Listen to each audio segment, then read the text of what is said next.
भगवत नाम स्मरण करके जब भी कोई घर से निकलता है, जब भी कोई घर से बाहर जाता है, भगवान को प्रणाम करके, भगवान का नाम लेकर के, तो उस व्यक्ति का कभी भी अमंगल नहीं होता। ध्यान देना। आजकल लोग इतने आपाधापी भरे समय में जी रहे हैं, इतनी भागदौड़ मची है आदमी के जीवन में। जब वो घर से निकलता है, वैसे तो पूजा करने का समय है ही नहीं, लेकिन जब घर से निकलता है तब भी 2 मिनट उसके पास इतने नहीं होते हैं कि वो जाकर के मंदिर में प्रणाम कर ले, अपने घर के पूजा घर में माथा टेक ले और माथा टेक करके फिर घर से कहीं बाहर जाए। आपसे ज्यादा भक्ति नहीं होती, मत करो। नहीं कहते आपसे कि आप घंटों बैठ करके पूजा कर लो, पर 2 काम कर सकते हो। 2 काम अगर आपने इसका अपने जीवन में नियम बना लिया तो मेरी गारंटी है कभी फेल नहीं हो पाओगे आप। पहला काम, जब आप घर से बाहर जाते हो तो माथे पर तिलक धारण करो, और तिलक धारण करने के बाद मत्था टेको घर में बैठे भगवान के सामने और उनसे प्रार्थना करो कि प्रभु मैं जिस कार्य के लिए जा रहा हूं वो कार्य आप ऐसी कृपा करो कि वो कार्य पूर्ण हो, क्योंकि हम आपके सहारे, आपके बलबूते पर ही हम कार्य करने की क्षमता हम में है, हम कार्य कर पा रहे हैं।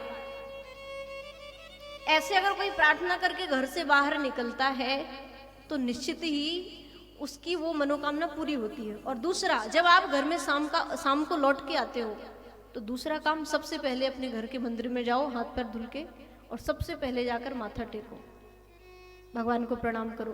काम हो ना हो, लेकिन भगवान के पास जाकर के माथा टेको कि हे प्रभु, नहीं भी हुआ तो भी ठीक है, और हो गया तो भी तो और उत्तम, भगवान को धन्यवाद दो। 2 काम हर व्यक्ति को करने ही चाहिए। आपको ज्यादा देर भक्ति करना नहीं पसंद है या नहीं कर पाते, मत करिए, पर इतना तो करना ही चाहिए, सबको करना चाहिए। और जो भगवान के बलबूते पर जो जीता है वो कभी भी अपने जीवन में विफल नहीं होता, किसी भी कार्य में, कभी भी। भगवान का नाम, भगवान की कथाएं हमारे सभी अमंगलों को दूर करती हैं। भागवत या रामचरितमानस के कुछ सूत्र ऐसे हैं जिनको लेकर के अगर व्यक्ति अपने घर से बाहर काम के लिए निकलता है तो उसका निश्चित ही वो काम पूरा हो जाता है। आप जब घर से बाहर कहीं निकलो तो रामायण की एक ऐसी चौपाई जो महामंत्र है, उसको जप करके अगर कोई निकलता है तो रास्ते में कोई भी विघ्न बाधा उसको आ नहीं सकती। और वो चौपाई है, चलत विमान कोलाहल होई, जय रघुवीर कहे सब कोई। जिस समय भगवान लंका से प्रभु का विमान चला उस समय सबने जय जयकार करी, जय श्री राम के जय घोष हुए। और राम नाम महामंत्र है, कौन इस मंत्र की बराबरी कर पाएगा। एक बार राम कहने से हजारों सहस्त्रों यज्ञ करने का फल प्राप्त हो जाता है।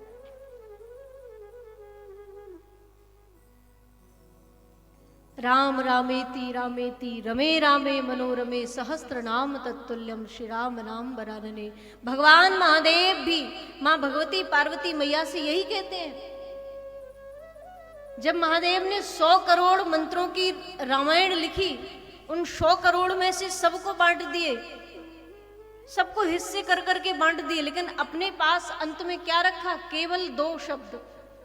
पूरी रामायण दे दी महाराज संस्कृत की, सारे श्लोक बांट दिए, देवताओं को, दैत्यों को, मानवों को बांट दी, लेकिन 2 शब्द अपने पास बचा लिए। और वो शब्द क्या है? वो 2 अक्षर कौन से हैं? बोलिए राम। ये 2 अक्षर अपने पास रख लिए, बोले ये 2 अक्षर में किसी को नहीं देने वाला। जो कुछ देना था, आपको लेना था, वो मैंने दे दिया, लेकिन ये शब्द, ये मेरे प्राण है, ये मेरा हृदय है, ये मैं किसी को नहीं दूंगा। और उसी नाम को अपने हृदय में धारण कर लिया।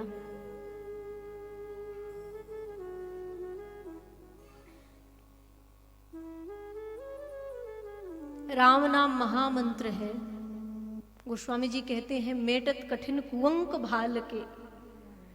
राम नाम जो है, एक बार जो जपता है, लेता है, तो उसके माथे पर जो विधि ने जो कुंवक रच दिए हैं, लिख दिए हैं, उनको मिटाने की सामर्थ्य भी इस नाम में है। लिखा हुआ भाग्य भी पलट दे। इसलिए व्यक्ति को चाहिए कि चलते फिरते, उठते बैठते हर समय राम नाम का जाप करे।